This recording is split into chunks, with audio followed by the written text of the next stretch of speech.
윤심의 족쇄, 탄핵의 강, 스스로 미래를 포기한 국민의힘. 대한민국 보수 정치의 몰락은 점진적인 붕괴가 아니라 자해에 가까운 폭주로 이뤄지고 있습니다. 국민의힘이 그 대표적 예입니다. 조기 대선을 앞두고 여권의 중심 정당이라는 국민의힘이 보여주는 모습은 한마디로 오합지졸 그 자체입니다. 대선을 앞두고 정당의 전략과 비전, 정책보다 중요한 것은 후보 선택입니다.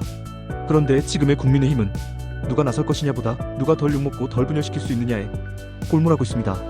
최근 유승민 전 의원과 오세훈 서울시장이 경선 불출마를 선언했습니다.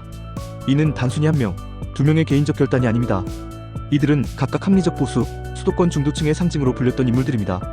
이들이 입을 모아 국민의힘을 비판하며 무대에서 스스로 물러난다는 것은 그 정당이 더 이상 이들을 포용할 수 없는 상태에 이르렀다는 자백과도 같습니다. 유승민 전 의원은 이재명을 상대로 이기겠다는 절박함이 국민의힘에 있느냐고 반문했습니다. 오세훈 시장은 탄핵 이후 아무 일 없었다는 듯 당이 움직이는 모습이 두렵다고 말했습니다. 이 말들은 뼈를 때리는 비판이자 국민의힘의 현실을 그대로 드러냅니다. 탄핵의 강을 건너지 못한 자들이 미래를 이야기할 수는 없습니다. 국민의힘은 여전히 윤심이라는 보이지 않는 굴레에 갇혀 있습니다. 윤석열 전 대통령이 파면된 지금 보수는 새로운 길을 모색해야 할 시점입니다. 그러나 당 지도부는 과거를 부정하지 못한 채 극우강성 지지층의 배신자 프레임에 집착하고 있습니다. 이 프레임은 유승민, 오세훈 같은 중도 보수 인물들뿐 아니라 합리적 보수를 원하는 유권자들까지 배제하는 정치로 이어지고 있습니다. 이런 상황에서 나온 것이 바로 한덕수 권한대행의 차출론입니다. 내부에서 적임자를 찾지 못하자 이제는 외부로 눈을 돌리는 어이없는 현실입니다.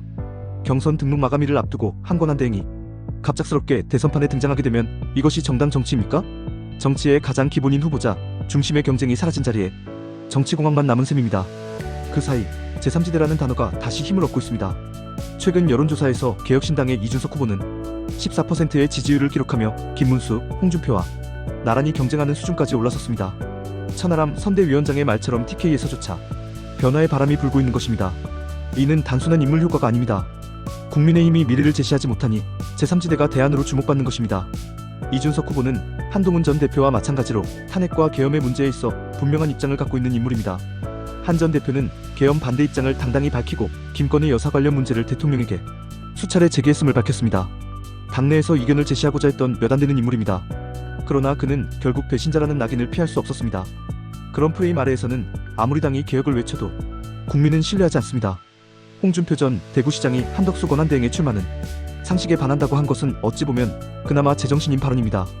그러나 그의 입에서 보수 중도 빅텐트라는 말이 나왔다는 것은 지금의 보수 정치가 얼마나 붕괴 직전인지 방증합니다. 보수 정당이 스스로의 리더를 키우지 못하고 무소속이나 외부 인사 차출로 생명을 유지하려 한다면 그 정당은 이미 정당의 역할을 포기한 것입니다. 문제는 이런 정치적 몰락의 과정에서 중도 보수층의 실망감이 누적되고 있다는 것입니다.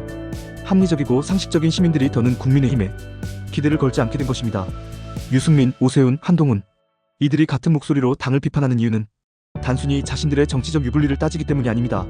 지금의 국민의힘이 이재명이라는 거대한 야당 권력과 경쟁할 수 없는 구조로 가고 있기 때문입니다. 국민의힘이 이재명 후보를 이기려면 윤심의 강을 건너야 합니다.